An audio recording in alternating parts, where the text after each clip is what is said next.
നമസ്കാരം. ഞാൻ doctor Baiju Senadhipan, head of the department of GI cancer surgery, SKM hospital Trivandrum. നാം ഇന്ന് പ്രതിപാദിക്കാൻ പോകുന്ന വിഷയം ആമാശയ ക്യാൻസറിനെ പറ്റിയാണ്.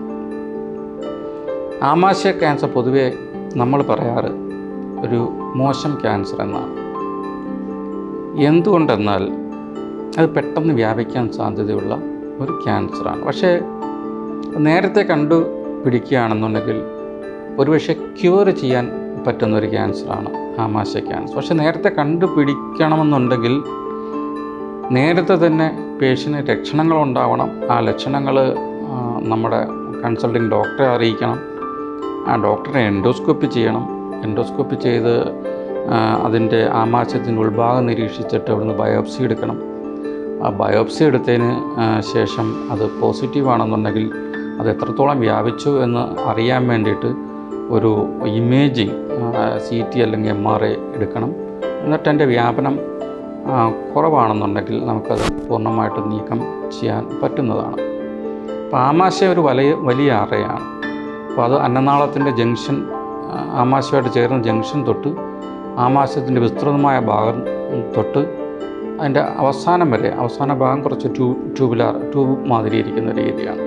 വ്യാപിക്കാവുന്ന അല്ലെങ്കിൽ അതിൻ്റെ ഏതെങ്കിലും ഒരു ഭാഗത്ത് നിലനിൽക്കാവുന്ന ഒരു ക്യാൻസറാണ് ആമാശയ ക്യാൻസർ എന്ന് പറയുന്നത്.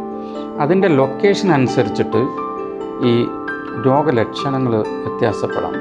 ഫോർ എക്സാമ്പിൾ, അന്നനാളവും ആമാശയമായിട്ട് ചേരുന്ന ഭാഗത്താണെന്നുണ്ടെങ്കിൽ രോഗി ആഹാരം ഇറക്കാൻ പറ്റാത്തൊരവസ്ഥയായിരിക്കും പറയുക. മറ്റു ചിലവർക്കാണെന്നുണ്ടെങ്കിൽ കഴിക്കുമ്പോൾ വേദന ഉണ്ടാവുകയായിരിക്കും പറയാം.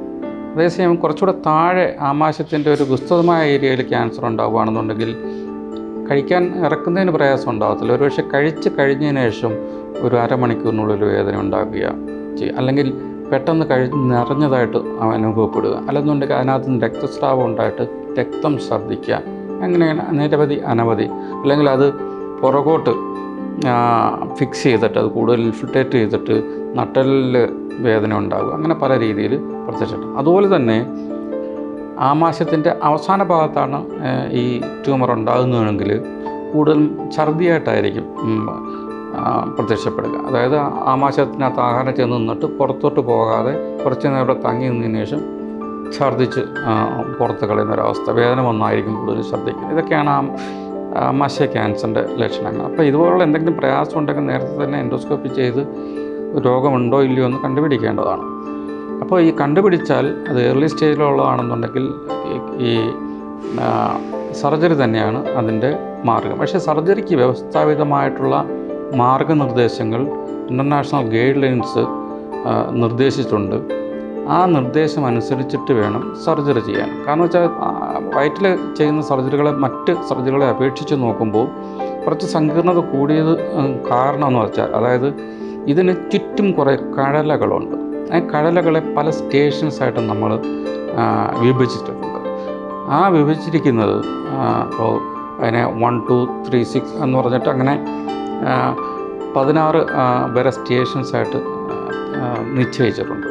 ഈ ഓരോ ലൊക്കേഷനും അനുസരിച്ചിട്ട് ഇന്ന സ്റ്റേഷനിലുള്ള കഴലകൾ, നോഡുകൾ നമ്മൾ ഇംഗ്ലീഷ് പറയും, ഈ കഴലകൾ നീക്കം ചെയ്യണമെന്ന് വ്യവസ്ഥാപിതമായ നിർദ്ദേശങ്ങളുണ്ട്.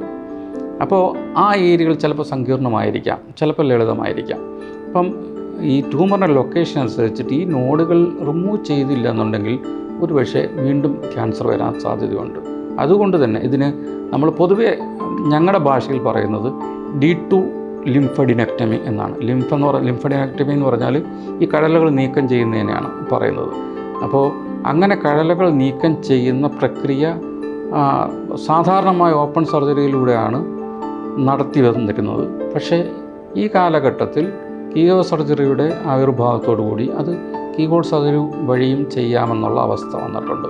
അപ്പം ആമാശയം മൊത്തമായോ ഭാഗികമായോ നീക്കം ചെയ്തതിന് ശേഷം ഈ കഴലകൾ അതിൻ്റെ ലൊക്കേഷൻ അനുസരിച്ച് നീക്കം ചെയ്തതിന് ശേഷം ബാക്കിയുള്ള ആമാശയത്തെ ചെറുകുടലുമായിട്ട് ബന്ധിപ്പിച്ച് ആഹാരം പോകുന്നതിനുള്ള വഴി ഉണ്ടാക്കുക എന്നുള്ളതാണ്. അപ്പോൾ എന്നിട്ട് നമ്മൾ ചെയ്തതിന് ശേഷം ഇതെല്ലാം കീഹോൾ വഴിയാണ് ചെയ്യുന്നത്. ചെയ്തതിന് ശേഷം ഈ ട്യൂമറും ആമാശയത്തിൻ്റെ ഭാഗമെല്ലാം കൂടെ വീണ്ടും നമ്മൾ ബയോപ്സിക്ക് അയക്കും. അപ്പോഴാണ് നമുക്കിതിൻ്റെ സ്റ്റേജിങ് പൂർണ്ണമായിട്ടും പിടികിട്ടുക. എത്ര നോട്ട്സിനകത്ത് എത്ര കടലകൾക്കകത്തോട്ട് വ്യാപിച്ചിട്ടുണ്ട്, എത്ര കടലകൾ എടുത്തിട്ടുണ്ട്, അതിന് ഇത്ര കടലകൾ എടുക്കണമെന്നും വ്യവസ്ഥാപിതമായ നിർദ്ദേശങ്ങളുണ്ട്. അതനുസരിച്ചിട്ട് നമ്മൾ കീമോതെറാപ്പിയോ അല്ലെങ്കിൽ റേഡിയോതെറാപ്പിയോ വേണമോ വേണ്ടയോ എന്നുള്ളത് തീരുമാനിക്കും. അപ്പം ഇത് കീഹോൾ സർജറി വഴി ചെയ്യുക വഴി ഈ പറയുന്ന കീമോതെറാപ്പി റേഡിയോതെറാപ്പി മറ്റും ആവശ്യമാണെന്നുണ്ടെങ്കിൽ നേരത്തെ തന്നെ നമുക്ക് തുടങ്ങാമെന്നുള്ളൊരു സാധ്യതയുണ്ട്. അതുകൊണ്ട് കീഹോൾ സർജറി ലഭ്യമാണെന്നുണ്ടെങ്കിൽ അത് കീഹോൾ സർജറിയിലൂടെ ചെയ്യണമെന്നാണ് എൻ്റെ ഒരു അഭിപ്രായം.